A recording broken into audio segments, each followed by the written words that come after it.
Glória ao Santo Deus.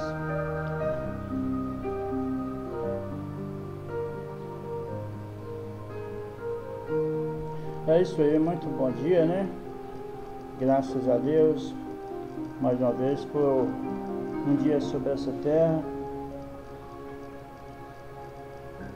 em podermos. Nós agradecemos ao Deus da vida, que é o único, é a vida. Então a Ele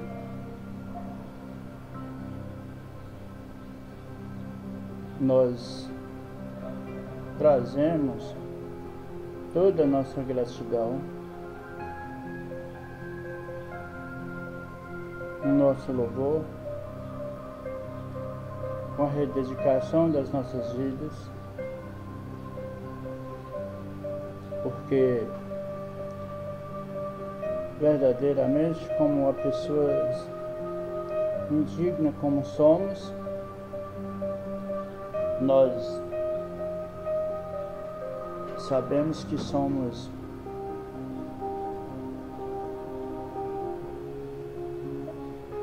pessoas que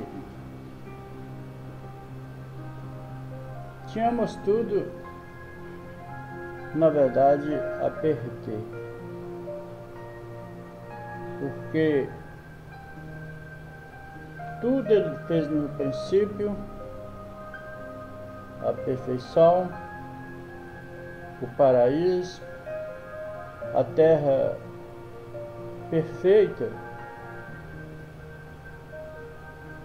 quando Ele nos entregou essa terra. E de lá para cá,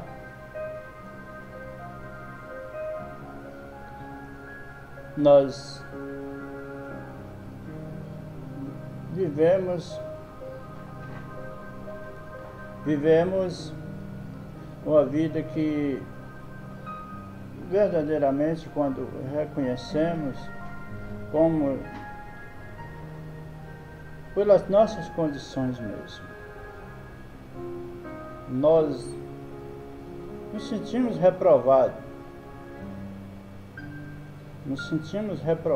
por nós mesmos, porque nós sabemos que nós não temos nada a oferecer ao nosso Deus, de nós mesmos.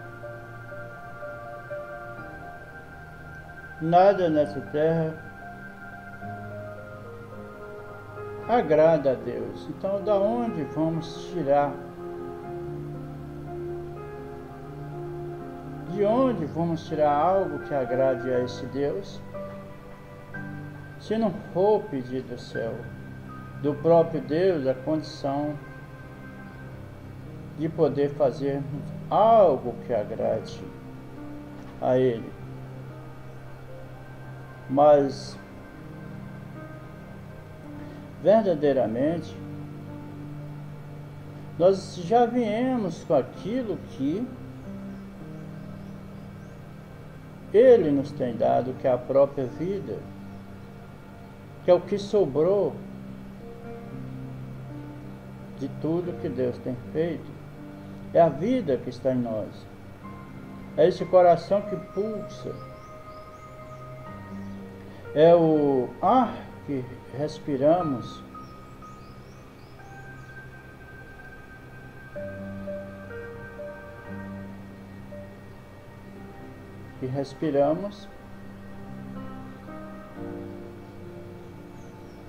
e a nós a vida para absorvermos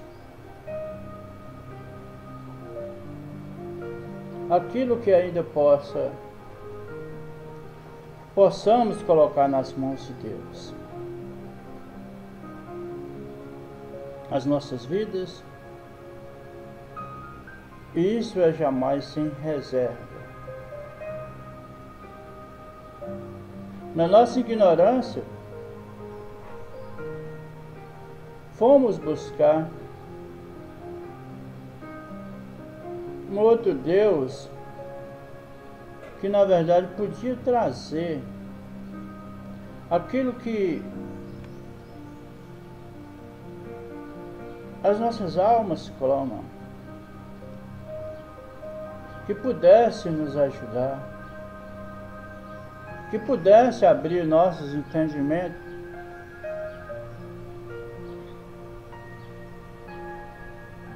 para completar realmente o vazio que existe no coração de cada ser humano. Mas não encontramos nesses supostos deuses que gerações passadas levantaram, fizeram-se para si deuses de prata, de ouro, de cobre, de metal, de madeira, de toda espécie de deuses. Mas nenhum foi capaz verdadeiramente de atender às nossas necessidades.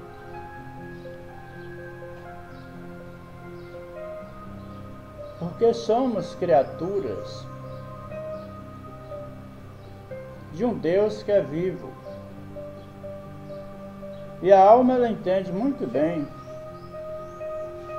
Ela não se apoia em coisa morta, porque a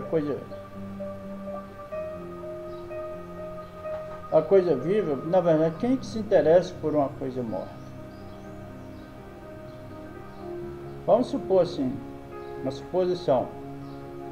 Você ama uma determinada pessoa, uma mulher ama um homem, o homem ama uma mulher.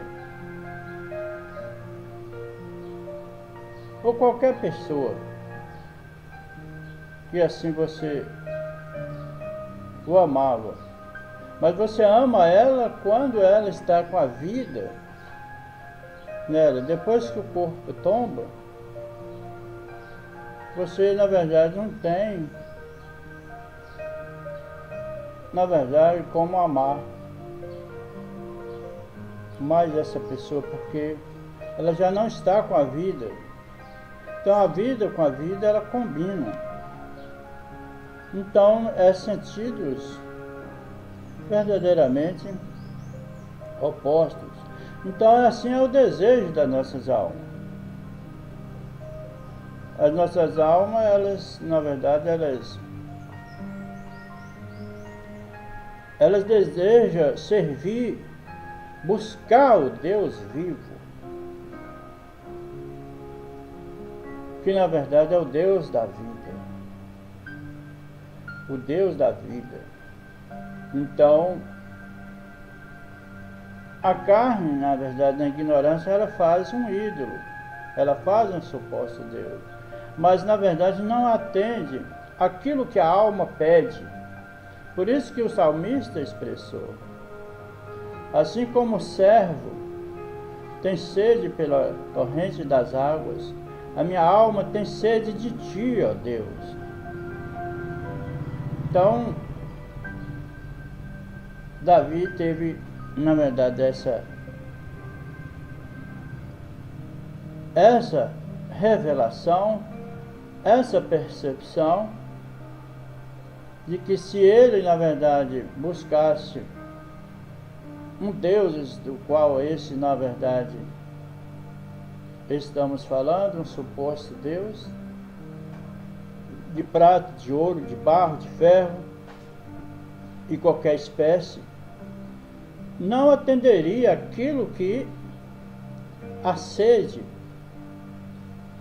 a fome que a alma do salmista Davi desejava. E assim, na verdade, é com cada uma pessoa. Cada uma pessoa nessa terra. As pessoas, a alma, na verdade, ela tem sede, ela entende, ela sabe, ela busca, ela tem essa fome, ela tem essa sede mas ela não pode encontrar o descanso que na verdade ela precisa, ela necessita, ela clama por aquilo. Então, uma parte das pessoas busca nos prazeres da carne, nas coisas que na verdade o mundo oferece, porque há um Deus com letra minúscula, a saber, o regente das nações, o enganador, desde o princípio, quando o homem caiu, ele enganou os nossos primeiros pais. Mas ele enganou a carne, ele não enganou as nossas almas. Ele não enganou a alma. Ele sempre engana a carne, mas a alma não engana, porque a alma ela deseja o céu da onde ela veio. Porque diz a palavra de Deus que o Senhor é o Criador de todas as coisas, de todas as almas. Ele é o Criador. Foi Ele que deu vida a todas essas almas que encontram nessa terra. Porém, houve na verdade uma predestinação, uma eleição dessas almas que está determinado a voltar ao céu. Porque o Deus que é onisciente, é onipresente e onipotente, que assim as criou. Ele, na sua onisciência, conhecendo o princípio e o fim, quando ele ali estava, com seu grande projeto para entrar em cena, quando lemos em Gênesis 1, versículo 1, que é o que diz. Sempre é por isso que, na verdade, a gente, sempre quando buscamos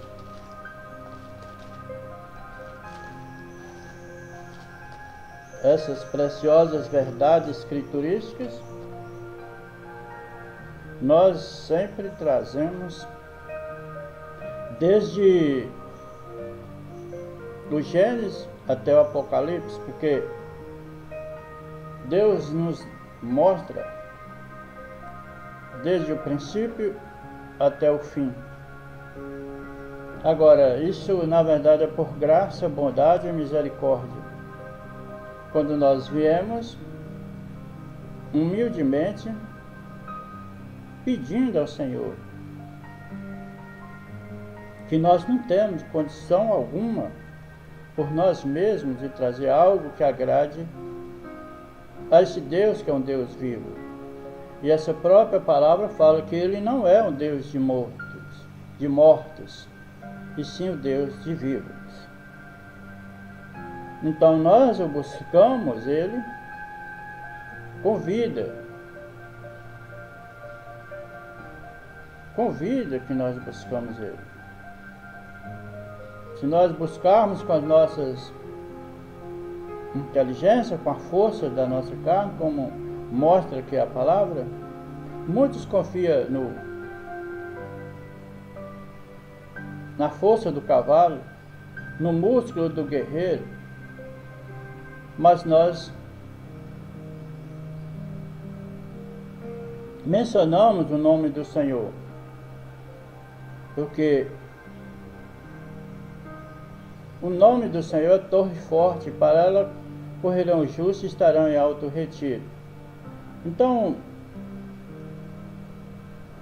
Gênesis 1, versículo 1.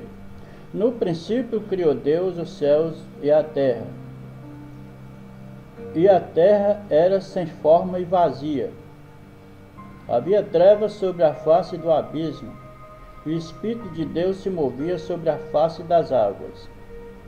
E disse Deus: haja luz, e houve luz. E viu Deus que era boa a luz.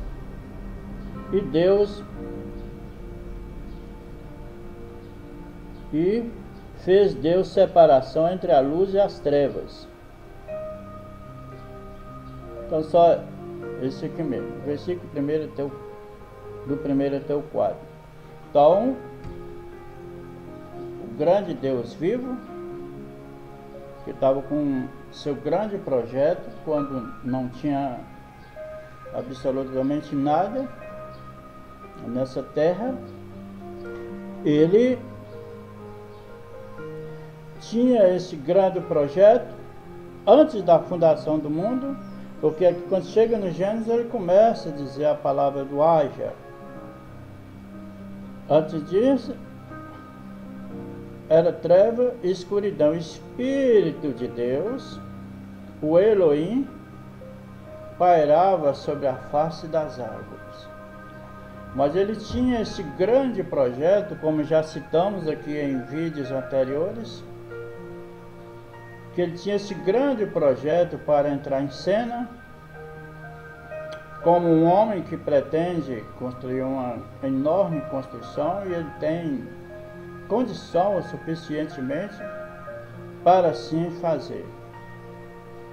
Então esse é o Deus que servimos, que louvamos, que adoramos, o Deus da criação, o Deus vivo, que é onisciente, onipresente, onipotente e onipresente, o mesmo ontem, hoje e eternamente. O Deus que nunca falhou, e a sua grande obra, ela está sendo aperfeiçoada pelo grande Espírito Santo, que foi sempre o administrador dessa palavra, guiando a toda a verdade dela, para nós fazermos o que é certo. Somente por essas condições. Por isso que o Senhor Jesus disse, quando ele estava aqui na terra: ninguém pode vir a mim se o Pai não trouxer.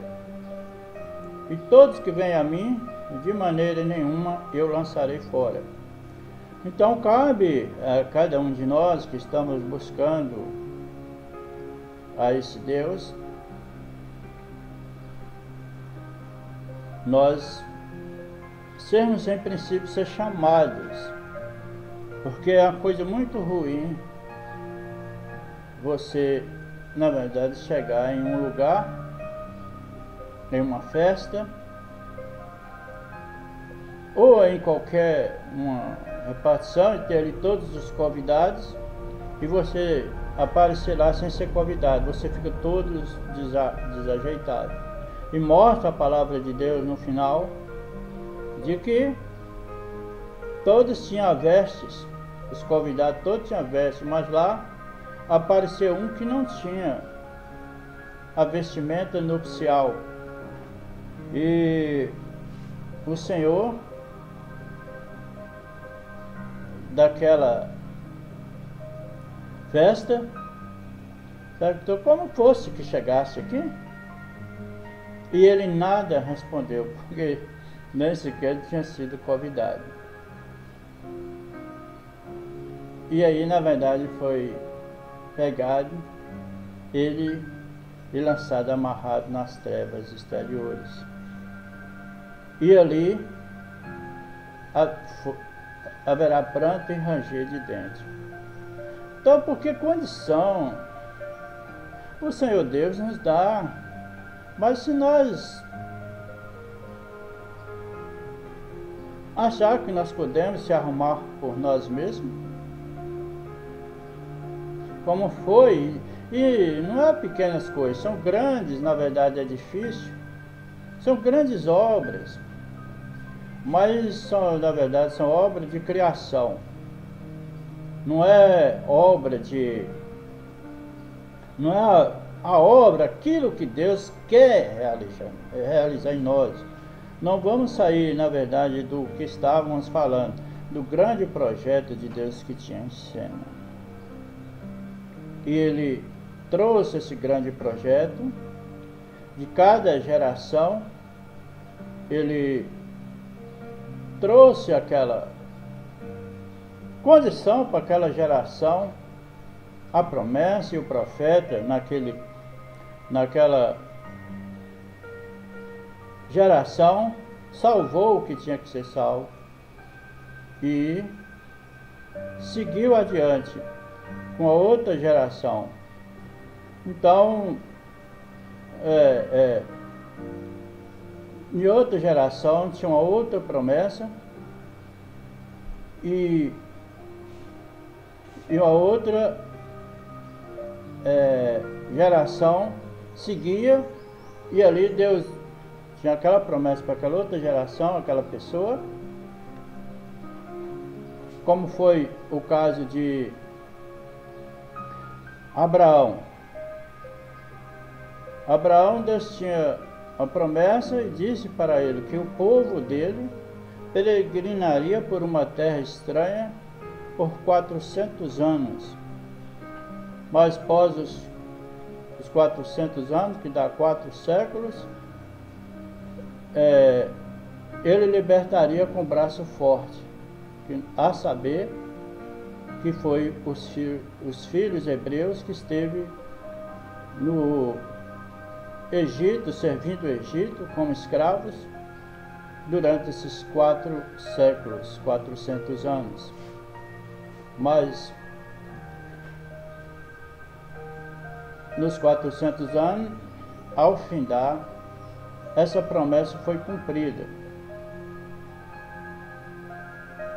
Após isso veio a grande mensagem desse mundo que uma vez deixou de existir, que foi nos dias de Noé, Gênesis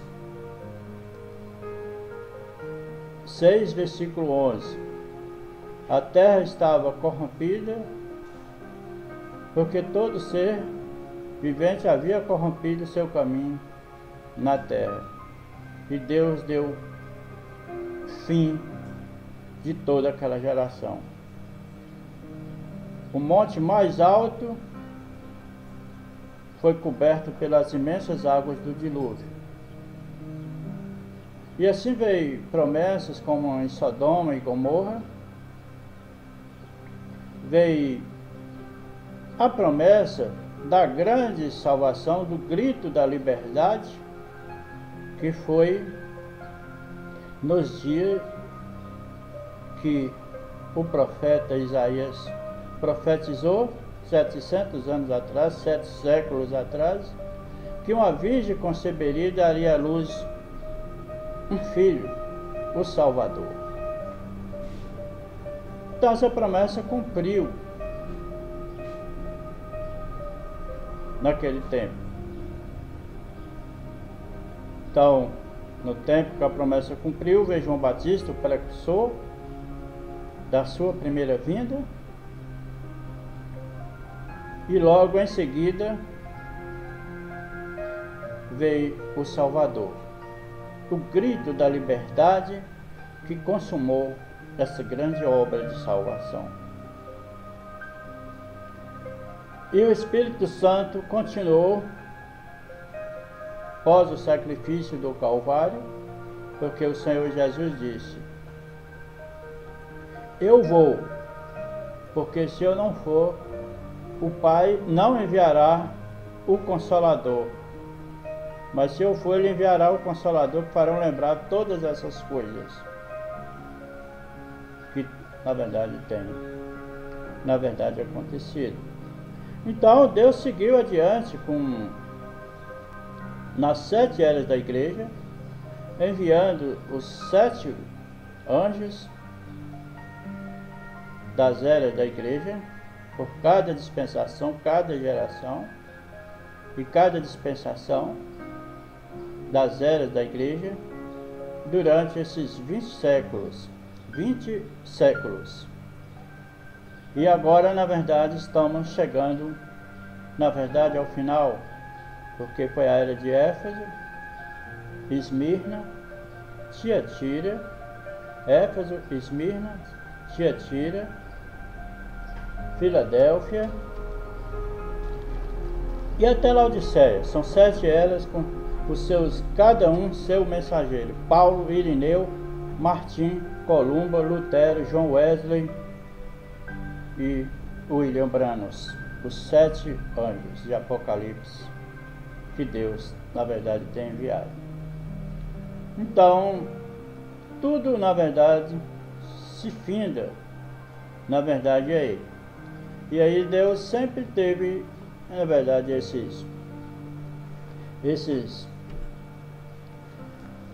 o seu grande projeto, essa sua obra, grande obra, que foi consumada no Calvário.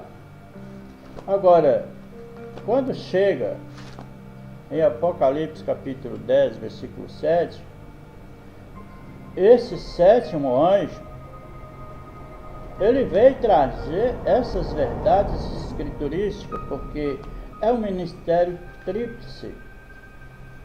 Ele é um ministério da restauração de todas as coisas, porque as pessoas veio desacostumando com a palavra, veio seguindo ao mundo, veio trazendo grandes projetos como Caim. Ele, na verdade, ele aperfeiçoou a sua mão de obra, usando simplesmente a sua inteligência humana, né? Usando a sua inteligência humana, ele fez um grande projeto, mais apreciável, mais destacado, que se nós vermos com os nossos olhos, se nós olharmos como os carnais, como Caim, nós vemos que a obra de Caim era bem superior. E se fosse um Deus criado, ele teria aceitado o sacrifício de Caim e não de Abel. Mas, porém, aquilo não combinava com o original, como Deus o havia determinado que assim seria. Isso, na verdade, toma um apanhado que nós poderemos, com graça, bondade e misericórdia do Senhor, se Ele assim nos conceder uma outra oportunidade, poderemos falar, né, sobre isso. Então, ele, na verdade, é um Deus criado, como Caim imaginava, um Deus de imaginação. Ele teria recebido o sacrifício de Caim, porque Caim foi com tanta convicção naquilo, que verdadeiramente o sacrifício dele seria aceito, mas infelizmente, para sua surpresa, ele foi rejeitado, ele foi reprovado, porque não estava no projeto de Deus. Agora, porém, o humilde Abel, ele recebeu a revelação, porque esse grande projeto, ele vem por revelação, e não por entendimento de humanos. Então, esse elemento humano, ele sempre, na verdade, vem aperfeiçoando, buscando, como Caim buscou aperfeiçoar sua mão de obra. Mas, se for para agradar um Deus criado, e não pode haver um Deus criado. Um criador não pode criar outro criador. Então, o que Deus, o criador do universo, das almas, ele, na verdade, já tem isso e ele não pode mudar, porque ele é sem princípio e sem fim. A própria palavra fala que os homens pegam as verdades de Deus e torcem em mentira para a sua própria perdição, porque ele mesmo, ele não muda. Por isso que, na verdade, a gente sempre diz para as pessoas religiosas que, do modo como Deus salvou o primeiro pecador nessa terra, que foi o nosso pai Adão, ele salva o último pecador nessa terra, pelo mesmo meio, pelo mesmo processo. E isso, na verdade, é pelo sangue. Então, aceitamos o projeto de Deus nesse ano novo de 2019, que estamos aqui já no dia 6 de janeiro. Aceitamos esse grande projeto, que é tudo que acreditamos nós que há de valor nessa terra. Na verdade, são as nossas almas, porque, como já falamos no princípio desse vídeo, Deus não se agrada de nada, não há nada que se possa aproveitar nessa terra. Nós vemos grandes coisas, maravilhas que há nessa terra, grandes projetos, mas isso para Deus, como mostra o nosso profeta, isso não passa de um montão de lixo queimando, porque isso tudo está entesourado para o fogo. Mas cada um de nós temos essa grande oportunidade, não devemos desperdiçar, e na verdade as nossas almas que foi criado por esse próprio Deus. E ela tem sede, ela busca esse Deus vivo. Na ignorância, na força, confiando na força do cavalo, no músculo do guerreiro, nós criamos um Deus, nós fazemos um gigante. Mas quanto mais maior é o gigante, maior também será o tombo, será a queda. Então, a alma não está se agradando dessas coisas, porque ela vive a alma, ela busca o céu. Ela busca o céu da onde ela foi criada. Se há essa sede, se há esse clamor, como diz o salmista, se há um fundo que clama, há um fundo para responder esse clamor. Caso contrário, você não clamaria, expressa o nosso profeta também. Então, esse sétimo anjo de Apocalipse 10:7, ele veio enviado por Deus para mostrarmos para nós, conforme Malaquias capítulo 4, eis que eu vos enviarei o profeta Elias, antes que venha o grande e terrível dia do Senhor. Ele converterá o coração dos pais aos filhos e o coração dos filhos aos seus pais, para que eu não venha e fire a terra com maldição.